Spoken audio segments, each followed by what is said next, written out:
ça a un petit peu motivé certains d'entre vous à sauter le pas pour certains projets, pas forcément déménagement, mais des envies, oui, des projets que vous aviez.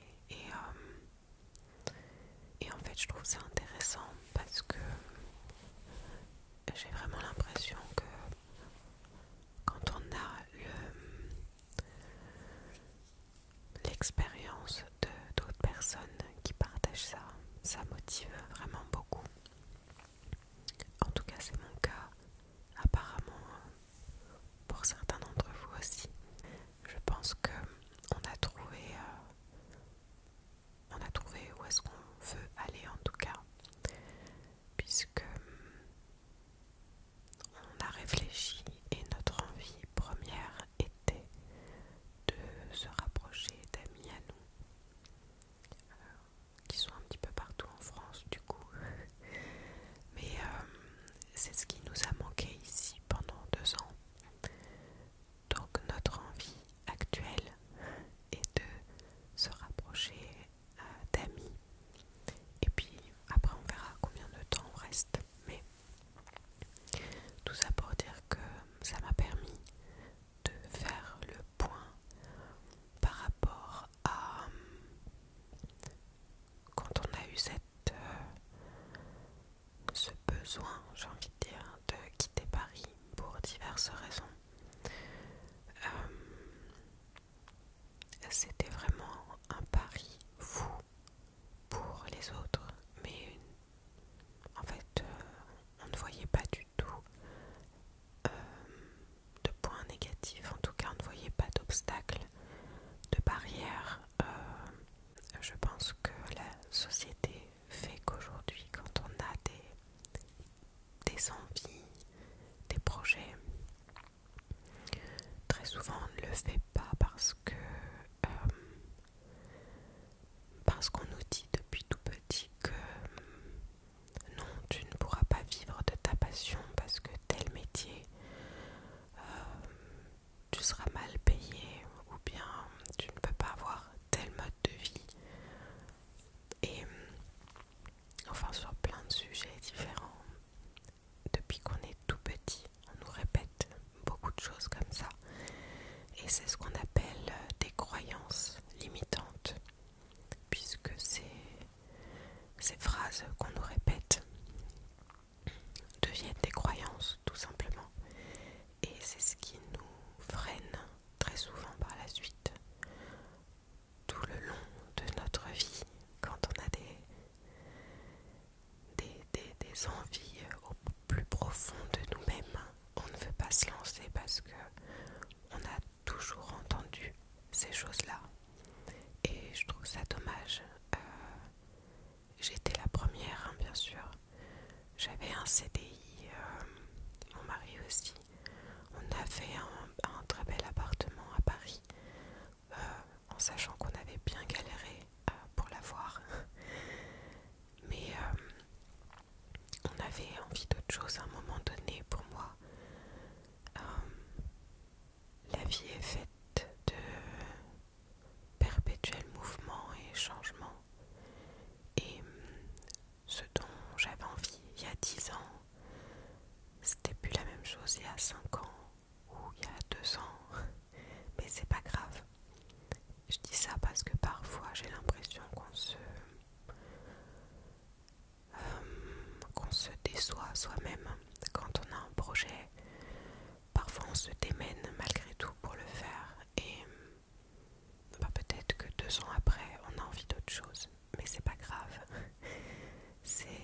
ces expériences-là, je me suis fait la réflexion parce que quand j'ai quitté Paris, quand on est venu habiter ici, on connaissait personne, on n'avait pas de revenus réguliers tout du moins, et on a dû chercher une maison. Du coup on voulait vraiment une maison en location, et bien entendu tout le monde nous a dit qu'on n'allait pas trouver parce que pour trouver un logement il faut un contrat, il faut des garants. Alors oui, on avait un garant, mais parfois ça ne suffit pas. Et quand on est arrivé ici, on a un petit peu parlé de notre projet à l'agent immobilier, et en fait je pense que il nous a vus tellement convaincus et tellement enthousiastes de ce changement de vie qu'en fait enfin je sais pas, ça s'est vu dans ses yeux que qu'il s'est dit en tout cas qu'il pouvait avoir confiance en nous. Bien entendu, ça dépend sur qui on tombe sûrement, mais aujourd'hui on a envie de déménager à nouveau. On n'a toujours pas de revenus fixes, et bah, ça nous freine toujours pas. Et on a un bébé en plus. C'est pas qu'on fait confiance à la vie, c'est qu'on se fait confiance à nous-mêmes. Et on se dit juste que le plus dur, c'est de comprendre de quoi on a envie en fait. Qu'est-ce qui nous motive, qu'est-ce qui va nous motiver encore et encore. Et du coup, une fois qu'on s'est posé et qu'on comprend, je pense que c'est un exercice très très dur de se poser et de se dire ok, j'ai envie de quoi là maintenant dans ma vie. Et une fois qu'on fait cet exercice là, ou en tout cas qu'on comprend, je pense que le plus dur est fait. Et c'est ce petit moment de réflexion qui n'est pas donné à tout le monde, puisque on vit tous à 200 à l'heure. On a le travail, on a parfois une vie de famille, on a des responsabilités ou non, enfin bon, il y a plein de choses dans nos vies qui font que parfois le temps passe extrêmement vite, et on sait même plus en fait de quoi on a envie. Et dans ma dernière vidéo, enfin pas ma dernière, mais dans une vidéo récente où je parlais de la nouvelle lune et du rituel que je fais pendant la nouvelle lune, qui est je suis désolée, je suis très très sombre, mais je voulais un plan très sombre pour pas que ça vous agresse les yeux. Bref, les vœux de nouvelle lune, pour résumer, c'est tout simplement justement le fait de se poser et d'écrire, et le fait d'y réfléchir, de l'écrire, de les écrire. C'est un travail qui finalement n'est pas si simple que ça. Et du coup, j'en parle, je sais, souvent dans mes vidéos, mais c'est parce que c'est quelque chose qui m'a beaucoup apporté. De toute façon, tout ce que je vous partage, c'est toujours des outils qui m'ont aidé dans ma vie. Alors désolée, ma petite est en phase de sommeil bizarre. Je sais plus ce que j'étais en train de dire. En tout cas oui, je pense que c'est un outil très important de se poser de temps en temps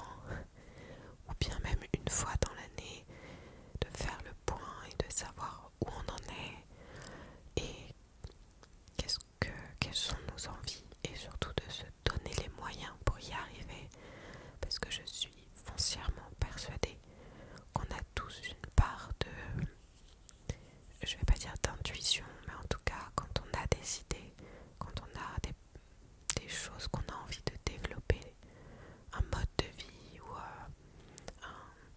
ça peut être tout, ça peut être là où on veut vivre, le travail qu'on veut faire, mais aussi les fréquentations qu'on veut avoir ou qu'on ne veut plus avoir. Il ne faut pas se voiler la face parce que demain, de toute façon, on sera confronté à nous-mêmes devant le miroir, donc on ne peut pas se mentir. Si on n'est pas heureux aujourd'hui, il faut qu'on trouve les moyens de l'être. Et même si bien entendu le bonheur, c'est propre à chacun. Chacun voit le bonheur comme il entend. Mais je pense que voilà, qu'il faut s'écouter vraiment et se donner les moyens et surtout de ne pas être freiné par des croyances limitantes qu'on nous inculque depuis qu'on est tout petit. Et ça me fait penser à cette histoire que je vous avais lue. Elle venait d'où? Je pense que c'est un magazine. Je me souviens plus trop, mais je vais le refaire à ma façon. C'est l'histoire de un groupe de, je crois que c'était des animaux, il me semble, ou des insectes, mais on s'en fiche. Un groupe, on va dire, oui, bon, des animaux, je ne sais pas lesquels, qui doivent grimper, et du coup, ils y vont tous ensemble, ils sont tous motivés, mais plus ça va, et plus ils se disent entre eux, mais non, c'est beaucoup trop haut, on n'y arrivera jamais. Ah, mais c'est trop dur, on n'aura jamais la force. Et en fait, au fur et à mesure, ils abandonnent tous. Et peut-être le plus fort, physiquement, arrivera un petit peu plus loin, mais lui-même désespère et arrête. Et le seul qui arrive tout en haut, c'est ce petit animal qui finalement était sourd et qui n'entendait personne. Et le fait de ne pas avoir entendu que c'était peut-être impossible ou très dur, et ben en fait il a foncé et il s'est pas posé de questions. Et en fait je trouve ça vraiment réel. Je pense que très souvent on est découragé par rapport au retour qu'on nous fait, par rapport aux expériences des autres. On va nous dire ah mais moi tu sais, je me suis lancée là-dedans mais ça n'a pas marché donc tu devrais pas le faire. Chaque expérience est différente, chaque vie est différente, se donner des conseils les uns les autres, c'est pour moi quelque chose de primordial, mais on ne doit pas essayer de décourager quelqu'un avant même qu'il ait tenté. Et vous-même, vous ne devez pas vous décourager même tout seul par rapport à vos croyances, etc. Donc si je peux, de par la mienne, vous communiquer quelque chose de positif, eh bien j'aurais tout gagné. Je vous ai partagé de toute façon ce changement de vie qu'on a eu déjà il y a 2 ans. Bon, de toute façon, vous savez, j'ai partagé avec vous beaucoup de choses. Mais là, aujourd'hui, je voulais vous montrer que notre... comment dire notre vie actuelle fait que on n'a pas forcément toutes les cartes en main pour arriver là où on aimerait arriver. En tout cas, à voir comme ça, c'est la conclusion que beaucoup pourraient se faire. Mais on ne se décourage pas, on essaie de ne pas être freiné par ces discours qu'on entend.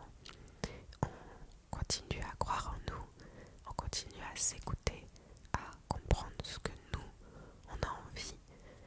Et même si ça va un petit peu à l'encontre de ce que la société veut nous faire croire, quand on veut faire un petit peu autrement, eh bien on nous met parfois des bâtons dans les roues.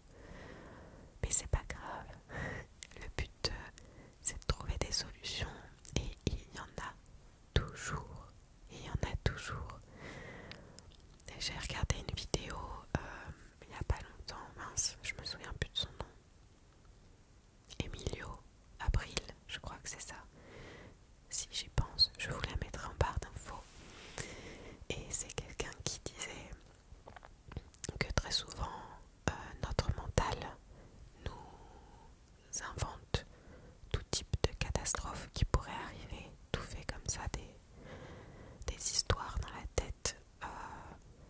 Et en fait, on se fait nous-mêmes des films avant même de débuter quelque chose. Et en fait, si on se pose, on me voit vraiment pas, je suis désolée, c'est pas le plus important.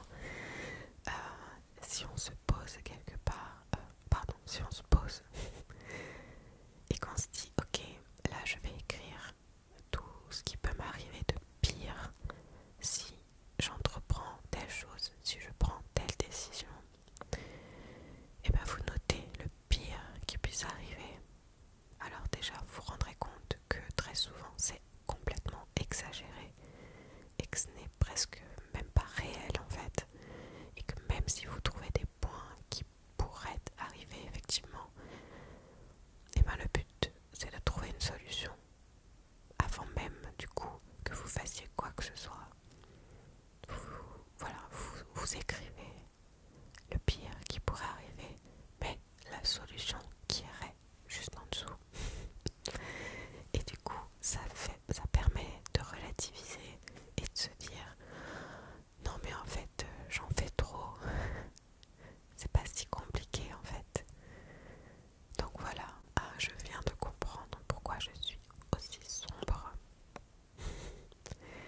Pour une fois, j'ai voulu utiliser des lampes que j'ai achetées, que je vous ai montré peut-être déjà. Et il n'y a plus de batterie. Du coup, elle est en train de baisser en luminosité tout doucement. Et je ne m'en suis pas rendu compte. Bref, encore une fois, c'est pas le plus important. Si vous m'avez écouté jusque-là, j'espère que ça vous aura motivé d'une façon ou d'une autre, que toutes ces petites histoires vous auront permis de voir demain d'une autre façon. On a chacun notre chance en fait, tous les jours. Et tous les jours on a le droit de recommencer. Donc il faut pas se mettre trop de pression, mais surtout se dire qu'on a la chance je vais pas dire de faire ce qu'on veut, tout ce qu'on veut, mais presque. Donc voilà, je vous fais de